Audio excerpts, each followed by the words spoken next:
പൂർവജന്മത്തെ അഭ്യാസഫലം കൊണ്ട് ഈ ജന്മത്തിലും ഒരു വ്യക്തി ജന്മനാ യോഗിയായിത്തീരുന്നു. അതല്ലെങ്കിൽ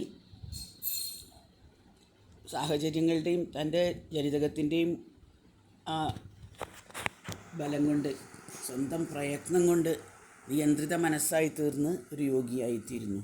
ഇങ്ങനെയുള്ള യോഗികൾ വാസനകളെല്ലാം അകന്ന് ശുദ്ധമാനസരായി അനേക ജന്മങ്ങളിലൂടെ നേടിയ ഉയർച്ചയുടെ ഫലമായി ക്രമത്തിൽ പരമഗതി പോകുന്നു. അപ്പോൾ ആരാണ് ഏറ്റവും ശ്രേഷ്ഠൻ?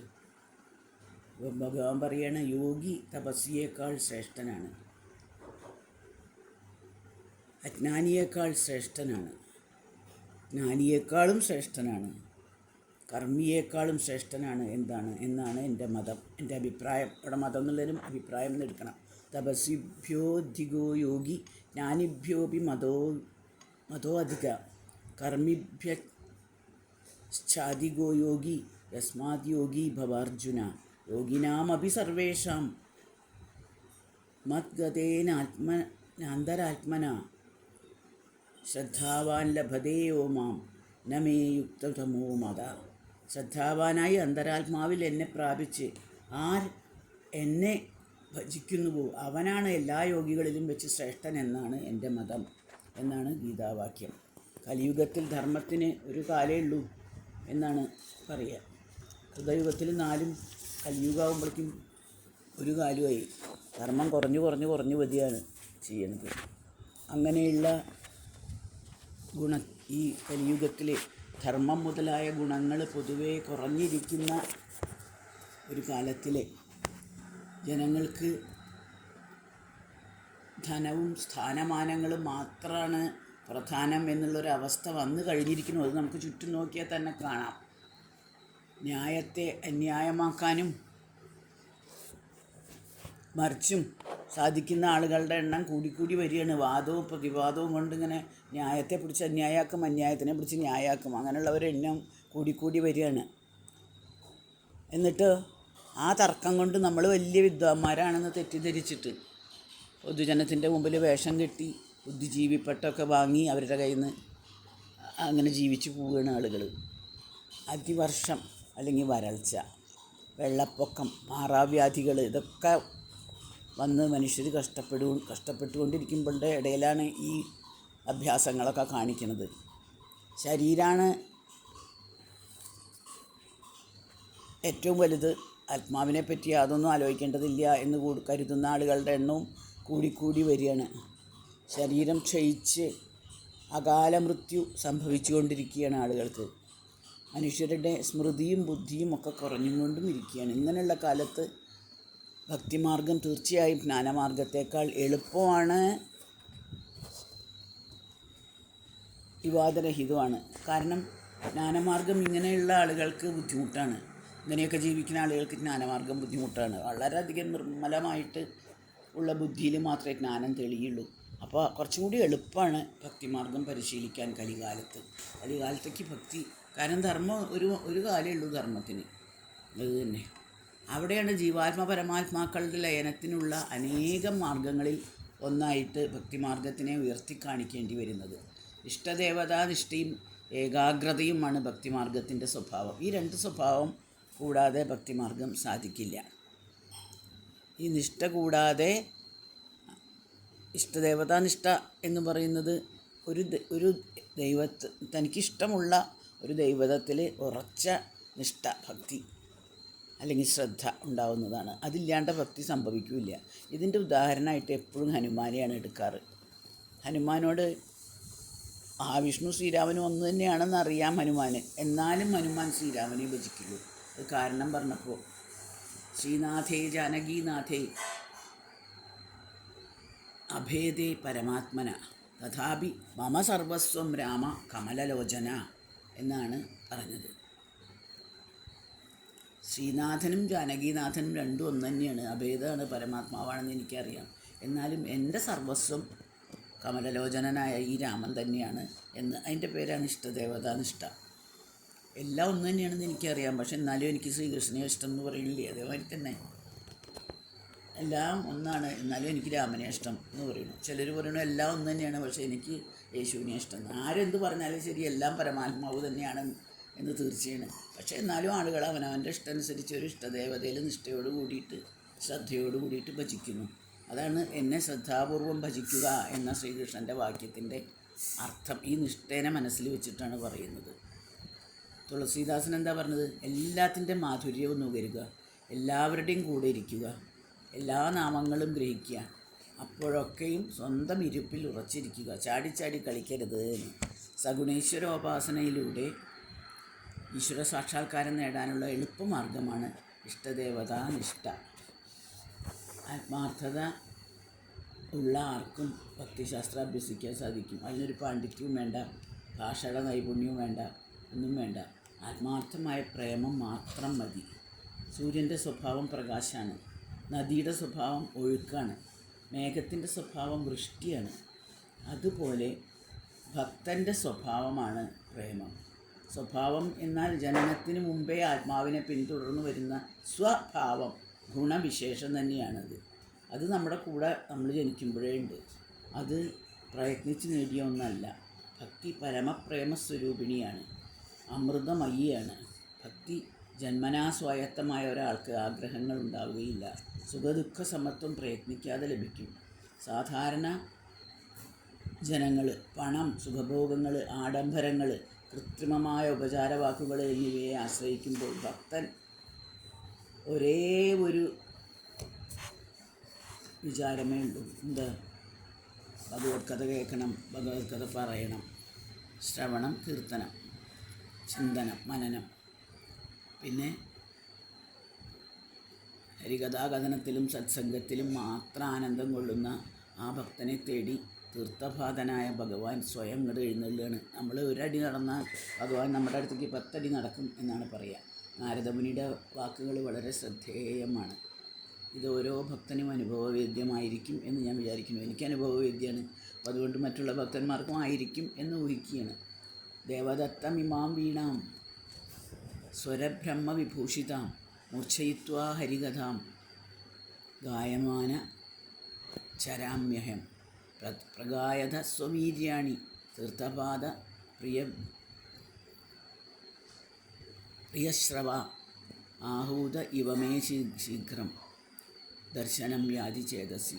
സ്വരബ്രഹ്മവിഭൂഷിതമായി ധ്വനിവിശേഷം കൊണ്ട് ജനചിത്തങ്ങളെ രഞ്ജിപ്പിക്കുന്നതാണ് രാഗം എന്ന് മാതംഗമുനി പറഞ്ഞിട്ടുണ്ട്. അങ്ങനെയുള്ള രാഗത്തെ മൂർച്ഛിപ്പിക്കുന്നതാണ് മൂർച്ഛന.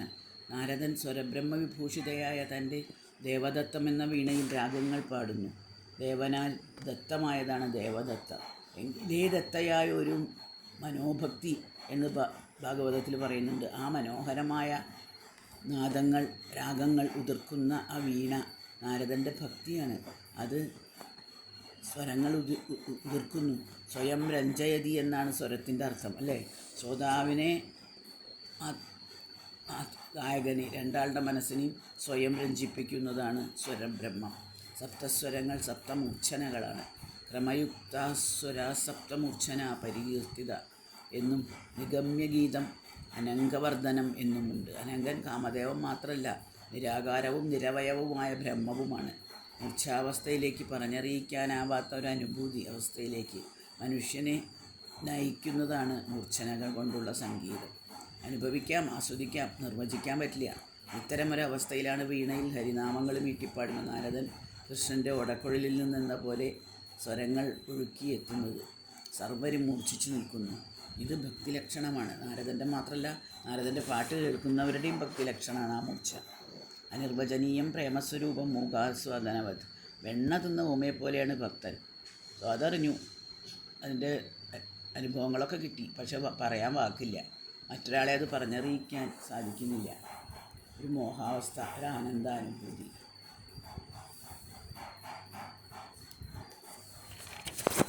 ഇതാണ് ഭക്തി കൊണ്ട് ലഭിക്കുന്ന അനുഭവം. അപ്പോൾ വെണ്ണ തിന്നാലും ഭക്തി കൂടുതലായാലും രാഗത്തിൽ മയങ്ങി ലയിച്ച് ഇരുന്നാലും ഒരേ അനുഭവമാണ്.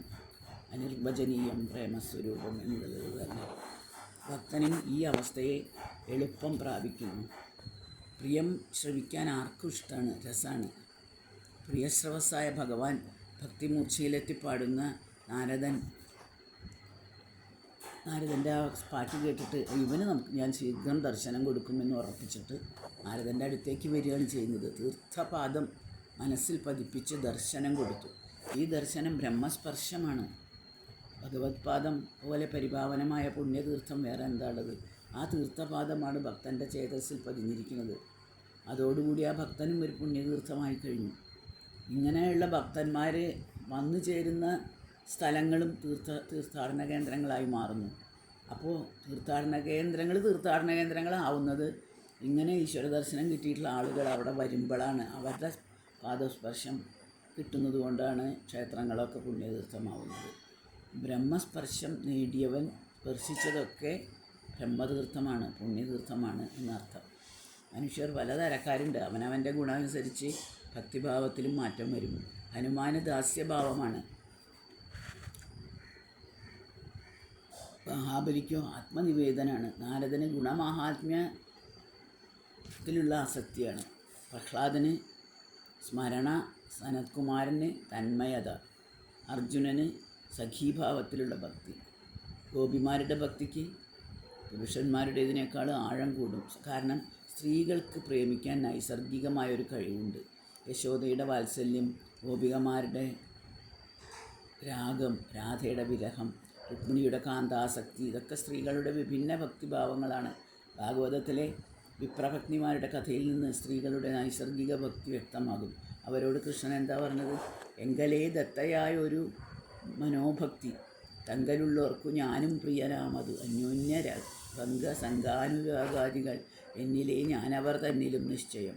സർവവും എങ്കലിരിക്കുന്നു ഞാനും സർവത്തിലും ഇരിക്കുന്നു ഇതു നിത്യമായി. ഞാൻ തന്നെയാണ് നിങ്ങൾക്ക് ഈ നൈസർഗിക ഭക്തി തന്നത്. ആ ഭക്തി കൈവശം വെച്ചിരിക്കുന്നവർക്കെല്ലാം ഞാൻ പ്രിയനാണ്. ഞാൻ അവരിലും അവർ എന്നിലും അന്യോന്യ സംഘവും അനുരാഗവും വെച്ചിരിക്കുകയാണ്. എല്ലാം എന്നിലാണ് ഇരിക്കുന്നത്, ഞാനും സർവത്തിലും ഇരിക്കുന്നുണ്ട്. ഇതാണ് പരമാർത്ഥമെന്ന് ഗ്രഹിച്ച് യജ്ഞവാടത്തിൽ താങ്കളുടെ സ്ഥാനത്തേക്ക് മടങ്ങിപ്പോവുക. മഹാഭാരതത്തിൽ വ്യാസൻ പറഞ്ഞത് ഇതുപോലെ: സ്ത്രിയോ വ്രതൈ സ്വഹൃഷികേശ്വരം സ്വതോ ഹ്യാരാധ്യ ലോകേ പതിം ആശാസ്തേ അന്യം. ഇന്ദ്രിയാധീശ്വരനായ ഭഗവാനെ തന്നെ സ്വതവേ ആരാധിക്കുന്ന ചിത്തത്തോടു കൂടിയവരാണ്, ആ വ്രതത്തോടു കൂടിയവരാണ് സ്ത്രീകൾ. ഭഗവാൻ ഇന്ദ്രിയാധീശ്വരനാണ്, ജിതേന്ദ്രിയനാണ്, എല്ലാ അഭയവും തരുന്നവനാണ്. പെൺകുട്ടികൾ ശൈശവത്തിൽ തന്നെ ആ ഭഗവാന്റെ കഥകൾ കേട്ടും രൂപം കണ്ടും ആകൃഷ്ടരായി അവനെ മനസ്സാവരിക്കുന്നു. എന്നിട്ടും യൗവനദശയിൽ ഇന്ദ്രിയങ്ങൾക്ക് വശംവദരായും മരണത്തെ ഭയപ്പെടുന്നവരായും ഇരിക്കുന്ന സാധാരണ പുരുഷന്മാരെ ഭർത്താക്കന്മാരായി സ്വീകരിക്കുന്നു. അവർ ഭർത്തൃത്വത്തിന് അർഹരല്ല എന്നറിഞ്ഞിട്ടും കൂടി. ഇതിന് ഉദാഹരണമാണ് നമുക്ക് പറയാവുന്ന ഒരാൾ ഭക്തമീര. വിപ്രപത്നിമാരും ഗോപസ്ത്രീകളും ഒക്കെ അതിൽപ്പെട്ടവർ തന്നെയാണ്. ഗോപസ്ത്രീകളുടെ വ്രതനിഷ്ഠയെ ഭാഗവതം ദശമസ്കന്ധത്തിലെ ശരദൃതു വർണ്ണനയിൽ കാണാം. ഉത്തമനായ യോഗിയുടെ ചിത്തം പോലെ തെളിഞ്ഞ് പ്രസന്നമായ ശരൽക്കാരം എത്ര മനോഹരം! കാരണമായ പരബ്രഹ്മപ്രകാശത്തിൽ പരാപരലോകങ്ങൾ ആരോപിക്കപ്പെട്ട് അവയാണ് യഥാർത്ഥമെന്ന് തോന്നിക്കുന്നു. അതുപോലെ അയഥാർത്ഥവും നശ്വരവുമായ മേഘപടലങ്ങളെല്ലാം ഒഴിഞ്ഞ് തെളിഞ്ഞ ആകാശം. പ്രകൃതി ആത്മവിശുദ്ധിയെ സൂചിപ്പിക്കുമാറ് നിർമ്മലം. വ്രജത്തിൽ സ്ത്രീകൾ കാത്യായനീ വ്രതം ആചരിച്ച് സംശുദ്ധി നേടുന്നു. സംഘകാല തമിഴകത്തിലെ ആയ്പാടി ചെല്ലച്ചെറുമികൾ പാവൈ നോമ്പ് നോൽക്കുന്നു. മാർഗഴി മാസത്തിലെ മനോഹരമായ പ്രകൃതി പോലെ കാറ്റൊഴിഞ്ഞ് വിശുദ്ധമായ കന്യാഹൃദയങ്ങൾ. മാസങ്ങളിൽ വെച്ച് ആ കന്യകമാർക്ക് പ്രിയങ്കരമായ മാർഗശീർഷമാണ് താനെന്ന് ഭഗവാൻ അവകാശപ്പെടുന്നതിൽ എന്തത്ഭുതം! പ്രശാന്തമായ അന്തരീക്ഷത്തിൽ ഓടക്കുഴലിൻ്റെ നാദമാധുരിയല്ലാതെ, സ്വരമാധുരിയല്ലാതെ മറ്റൊന്നും കേൾക്കാനില്ല. ആ മനോഹരാംഗൻ്റെ ചാരു കല്യാണരൂപമല്ലാതെ മറ്റൊന്നും മനസ്സിൽ തെളിയുന്നില്ല. ആ സമ്മോഹനാവസ്ഥയിൽ പ്രഭു, എനിക്ക് മുക്തി വേണ്ട, ധനം വേണ്ട, മാനം വേണ്ട, രോഗശാന്തി വേണ്ട, അവിടുന്ന് മാത്രം മതിയെന്ന് അനന്യശരണരായി ശരണാഗതി പ്രാപിക്കുന്നു ഗോപികമാർ. ശ്രവണ മനന ചിന്തനങ്ങളാൽ പരബ്രഹ്മാനുഭൂതി ദർശനത്തിനായി കൊതിക്കുന്ന ഒരു മനോനിലയാണത്.